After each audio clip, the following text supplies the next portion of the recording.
Bienvenidas y bienvenidos a Take a Break, un espacio donde conversaremos sobre trabajos creativos y la importancia de tomarse un break para seguir creando.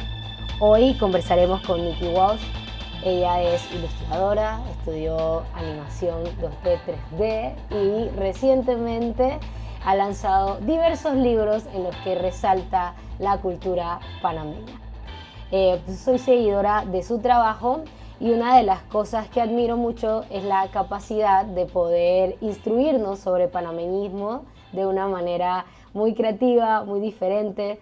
Son libros dedicados a niños, pero que a los adultos nos entretienen muchísimo. Bienvenida, Nikki. Muchísimas gracias por tomarte un break y conversar con nosotros. No, un placer. Amo su contenido, amo todo lo que hacen, especialmente el hecho de que tiene un enfoque panameño, así que creo que conectamos en ese sentido. Muy brutal.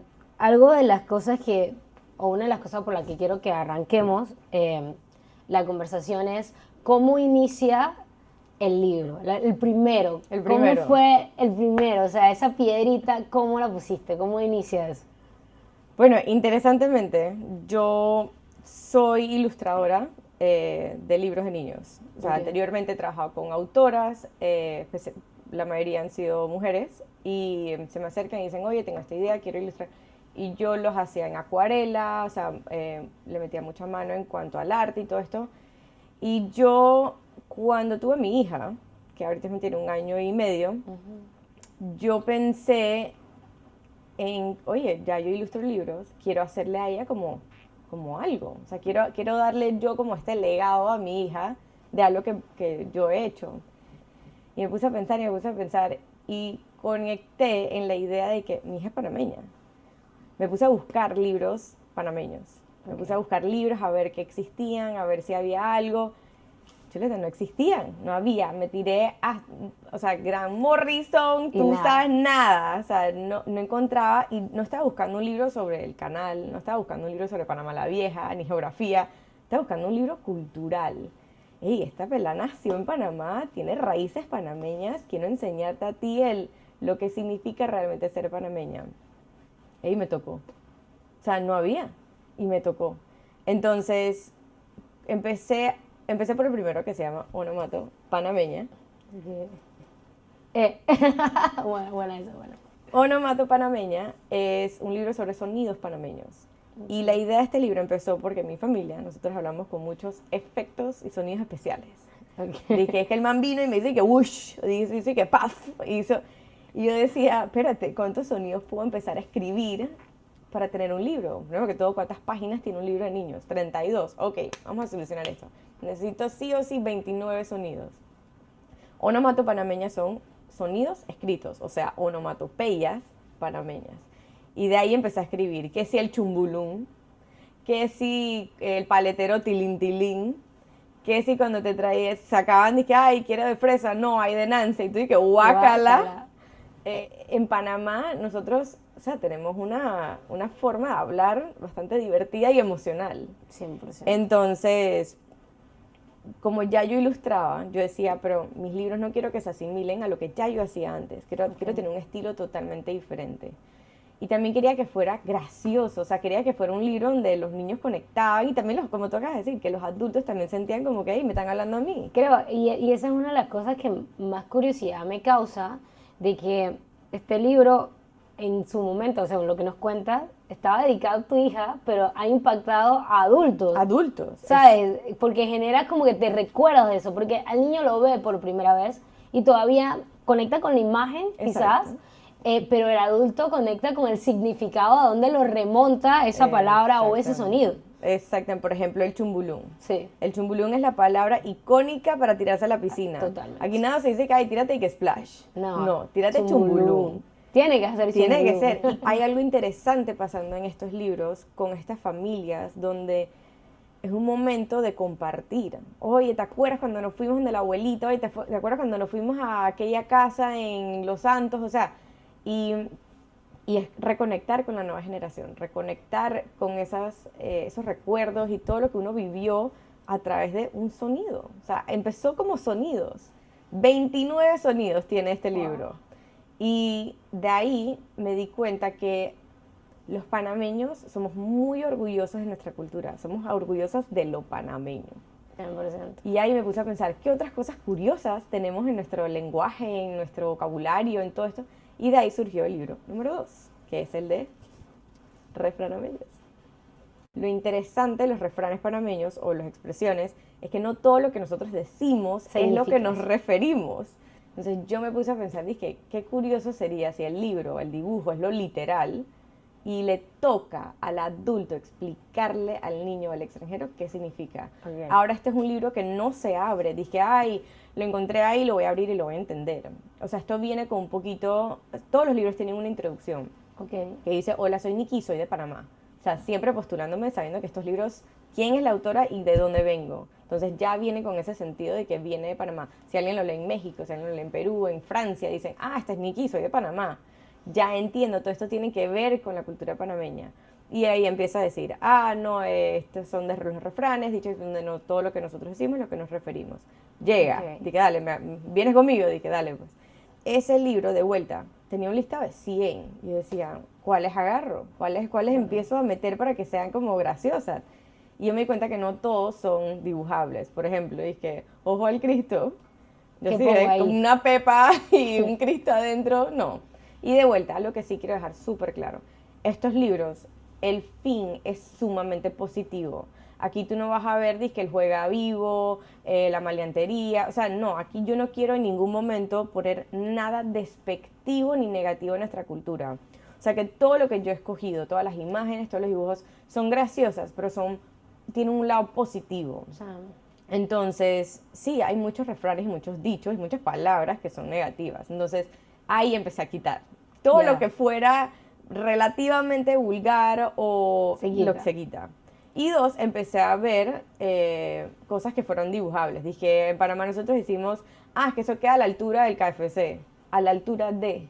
Sí, ¿cómo yo dibujo eso? Ah, es que eso es un trepa que sube. ¿Cómo yo ¿Cómo dibujo dibujo eso? eso? O sea, no había forma. Sí, sí. Entonces, sí, era eso. Empecé a escoger unas que fueran bastante dibujables, como Te falta calle. Dice que el dibujo es una niña, o sea, yo, porque eso soy yo, by the way. Ok. Yo hablando con, en teoría, una amiga mía que es ingeniera y falta un pedazo de calle en construcción. Y es decir, cuando alguien te dice te falta calle, ¿tú qué piensas? ¿Que le falta un pedazo a la calle Avenida Balboa? No, que te falta experiencia. Te falta caminar la calle. Entonces, así pues, cosas que fueran graciosas.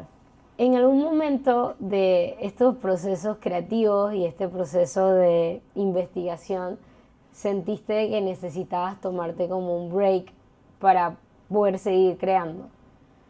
Sí, en algún momento no se me ocurrían las ideas, o sea, no se me ocurría nada o gracias, o lo hacía y me quedaba pensando como que esto no es lo que yo quiero, o sea, el dibujo no es lo que quiero transmitir, o no sé qué poner aquí específicamente, sí, y me tomaba mi par de días, una semana, y lo importante es regresar. Y otra cosa que yo hago mucho es, todos los dibujos que yo tengo en este libro, yo las dibujo en lápiz y papel. Y en papel reciclado. Cualquier papel reciclado en mi casa. Yo no tengo, dizque, el papel Vellum último modelo que me costó 50 palos el pad. No, papel reciclado. Entonces, ¿por qué te lo menciono? Porque muchos papás, muchas personas me dicen, oye, ¿cuál es el iPad que tú me recomiendas para yo empezar a dibujar? Y es de que, pero espérate, no. Mi recomendación para todo el mundo es, toma clases de dibujo y aprende a dibujar con lápiz y papel. Porque yo después de dibujar eso, yo lo transfiero a un formato digital. Pero yo siempre lo empiezo en lápiz y papel. ¿Cómo fue eso de dibujar patacones? O sea, ahora es como todo el sí, brand. sí. Mi branding de yo amo los patacones. Yo en el 2020, en plena pandemia, Ajá. claro, estábamos todos en nuestras casas y a mí se me ocurrió una idea. Y eso, ya yo había hecho una prueba de esto años antes. Yo había dibujado Ok. un pataconcito y lo había puesto en Instagram. Dije, ay, que la gente como que, ay, qué cool. 2 likes. Y yo, ok, está bien. Ya. Ya. Pasaron como 3 años y a mí se me ocurrió una idea, de la nada se me vino a la mente. Dije, qué risa me daría si yo entro en la casa de alguien Y tiene y un yo veo un patacón. patacón enmarcado ahí en la pared. Un patacón. Y yo decía, o sea, como que, qué risa y qué cool. ¿Y quién no ama los patacones? Entonces yo dije, bueno, ¿sabes qué? Voy a buscar un patacón en internet y me voy a poner a dibujarlo. Y me di cuenta que busco gente y dije, oye, lo quiero, oye, lo quiero, oye, y yo, vamos a hacer una serie, vamos a ver cómo me salen. Y me empecé a dar cuenta que los patacones en verdad tienen personalidades. El madurito, el crunchy, el que queda, dije, bien delgado, crunchy, el que tiene las migajitas, el de Portobelo, o sea, que te ese lo es dan con, gigante. es enorme. Tienes el que cuando la aplastaste a la mitad, pero la mitad se dio y la otra no. O sea, habían tantas personales y las dibujé todas. Las que a mí se me ocurrieron. Fueron 10 patacones. Okay. Las enmarqué y las puse a la venta. Se me vendieron en 48 horas. Wow. Los 10 patacones. O sea, para mí fue increíble. Yo nunca me había considerado un artista hasta ese momento. ¿Y cómo llegamos al tercer libro? Ok, y el tercer libro. El tercer libro se llama El Diccionameño. Lo lancé el año pasado también. O sea, yo lancé 2, refranameños y el diccionameño en un mismo año. Wow. El libro es un compendio de palabras inventadas panameñas. Y cuando digo inventada, es que la regla número 1 para crear este libro era que ninguna podía aparecer en la Real Academia Española. ¿Qué proceso de investigación hay? Otro proceso de investigación. ¿Sabes? Una de las cosas que justo me llama mucho la atención que decías también al principio, y era cuando querías comprar ese libro para tu hija, no existía. Exacto. Ahora muchas mamás van y encuentran tu libro. Exacto. ¿Qué sientes que en todo este proceso ha sido lo más difícil poder recolectar esta información para hacer los libros, o esa parte ha sido como muy colaborativa, mucha gente te ha ayudado? ¿Cómo has hecho ese proceso? Casualmente, yo abrí una caja de Pandora cuando Ok. empecé estos proyectos, especialmente en redes. Y todo empezó con, por ejemplo, la palabra tricky. Dije, ¿tú cómo dices tricky? ¿Haces así o haces así? Sí. Así, porque es como un time out. O sea, Ajá, de que hay sí. tricky, tricky, tengo una piedra en el zapato. De que me parar del juego. Y yo puse 2 fotos. Y yo dije, ¿para ustedes qué significa tricky? Polémica. No que una, que la otra. O sea, yo nunca en mi vida había tenido más de 2 o 3 mensajes En tu DM. en mi DM privado. Nadie, nunca, o sea, no es que nadie nunca me hablaba, es que yo no como que posteaba nada para tener Ese feedback. Exacto. Polémica. Yo dije, ok, ya, la que se lanzó es esta. Ok. Me encantó, o sea, me encantó la participación de las personas. O sea, ya tengo suficientes palabras para hacer un volumen 2 de refranes, Ok. un volumen 2 del diccionario, o sea, Wow, qué brutal. esto me ha gustado y esto hizo que orgánicamente la gente en mis redes aumentara en el sentido de que comparten conmigo algo en común. Qué bonito, porque al final, de una manera u otra, hacemos lo mismo, pero en distintas formas. Y una de las cosas que también, por lo menos nosotros estamos buscando con el show de competencia de extranjeros, es eso, que panameños también se involucren, porque justo cuando dijiste el debate que se abre, Ajá. y los DMs llenos, a nosotros cada vez que subimos un capítulo de competencia de extranjeros nos pasa eso, o cuando subimos frases del español al panameño, que lo Ajá. traducimos totalmente, nos pasa eso. Y justo aprovechando como para ir cerrando la conversación, ¿qué mensajes, o si tienes algún mensaje que le darías a la gente que tiene una gana de hacer algo y no se atreve, tienen ya sea el síndrome del impostor o sientes que no tienen las herramientas? ¿Qué mensajes tú le darías como que a esa persona que tiene esas ganas y todavía más no toma vuelo, no lo hace? Uf, tengo 2 cosas claves, probablemente más, pero 2 se me vienen a la mente. Uno es, si tú sigues a alguien y a ti te gusta su trabajo, man, que las personas son personas. O sea, el miedo de poderle hablar a alguien que hace lo que tú matas por hacer, háblales. O sea, esas personas, así como a mí me han escrito personas de la nada y yo les he hecho el cuento. Yo hice esto, oye, cómo hiciste tu tienda y cómo lo monté y qué decisiones tomé. Yo te lo doy. Si tú me lo pides, yo te lo doy. Facilito. Claro. Entonces, ese miedo que la gente tiene es que no, es que ella es, y yo nunca voy a ser así, o sea, y mírala a ella.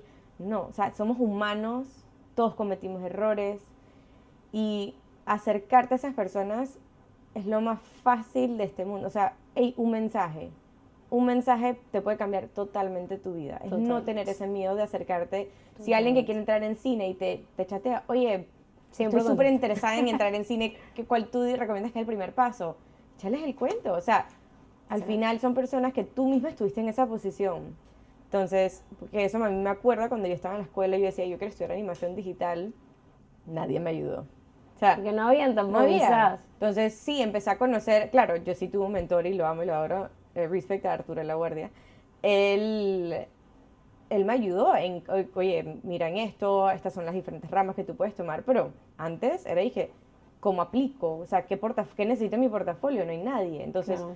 yo también quiero ayudar en ese sentido. Sí. Pero ese es otro tema que voy a entrar en ayudar a personas en carreras creativas. Ok, Eso ya ok. viene para el 2024. Pero la segunda es algo que yo también le digo mucho a los niños y a los papás de los niños. No necesitas la última tecnología para empezar a dibujar. O sea, de vuelta, yo no estudié ilustración, yo estudié animación digital, donde la meta animación es el storytelling, es contar una historia a través de dibujos animados. Todo eso, lo que yo aprendí de contar historias, lo uso en mi ilustración. Ok. O sea, desde tomar clases de teatro, ayudan a tú crear y personificar tus personajes en ilustración. La gente Wow. piensa que una vaina no tiene nada que ver con la otra. Pues sí, No, todo ayuda. todo ayuda. Entonces, no necesitas la última tecnología. O sea, tener un lápiz y un papel y tomar cursos, porque la cosa, hay una gran diferencia entre tu no saber y tratar a saberte las bases, o sea, saberte los principios y romper las reglas. Si tú no sabes los principios de las cosas, no sabes cómo romperla. Es como una receta. Si tú no haces la receta de principio a fin, ¿tú cómo vas a saber que no te gustó la sal, no te gustó Claro. el ingrediente, el orégano? Tienes que hacer la receta de principio a fin y después tú la cambias. Entonces, y eso se lo digo para todos. Aprender directamente lo digital no te va a ayudar, porque los niños y o sea, las personas que están entrando a la ilustración tienen que aprender a borrar, tienen que aprender a que control Z no es lo que lo arregla todo. Sí. Y es eso, y también el hecho que me gusta decirle a los niños, man, esto es una carrera de adultos, esto es un trabajo bien cool, que la gente no debe dejar de dibujar. Todos como niños dibujábamos. ¿En qué momento cambió? ¿En qué momento dejamos de dibujar? Obvio, a ti te pusieron un 5 y ahí hay un 1,2. Y ahí ya te Ahí hicieron- dejaste de hacerlo. Entonces, que eso no sea algo que interrumpa. O sea, si tú ves que a tu hijo le encanta dibujar, mételo en clases. Mételo en clases que lo va a empujar a ser mejor, a desarrollar el talento lo tenemos todos. Es desarrollar el talento. Porque a mí también hay una cosa que a mí, no es que me da rabia, pero la gente me dice que es que yo nunca voy a dibujar como tú. Yo dije, Puedes dibujar Juan- diferente o mejor. no, al contrario, me dices que yo nunca voy a dibujar como tú y yo, ay, ¿cuántas veces dibujas al día? No, nunca. ¿Y a la semana? Tampoco. ¿Y al mes? Menos. Y yo, bueno, Ahí sí. yo dibujo todos los días, por lo menos 1 hora al día. Wow. O sea, yo agarro libros de dibujo y cuadernos y eso es lo que digo. Es lo mismo que yo diría, yo nunca voy a ser una buena abogada. Pregúntame cuántas veces yo he hecho un curso de ser abogada. O sea, no sé nada de ser abogada. Total. Obvio no voy a ser buena abogada si nunca me he metido de lleno. Y no es tanto meterte de lleno, es la consistencia. Entonces, es hacerlo. Y o sea, tienes que evolucionar. Entonces, tampoco decir que tú eres bueno y tú eres malo. En el arte no existe bueno y malo, porque es un criterio subjetivo. Entonces, es simplemente evolucionar tu arte hacia algo que quieres o algo que no quieres, que estás buscando y que no estás buscando. 100%. Entonces, ahí como que hice un poquito de mezcla de varias cosas. Pero creo que captarán el mensaje. Sí. Y muchísimas gracias por tu No, a tiempo. ustedes. Gracias por compartir con nosotros. Vamos a estar pendientes a esos cursos. Yo quiero uno. Yo quiero meterme en el de publicar. Perfecto. Estamos súper. haciendo un libro infantil casualmente. ¿Sí? Bueno, ahí está. Si ustedes llegaron hasta acá, muchísimas gracias por escucharnos, por vernos. Esto es Take a Break y gracias por tomarse un break con nosotros.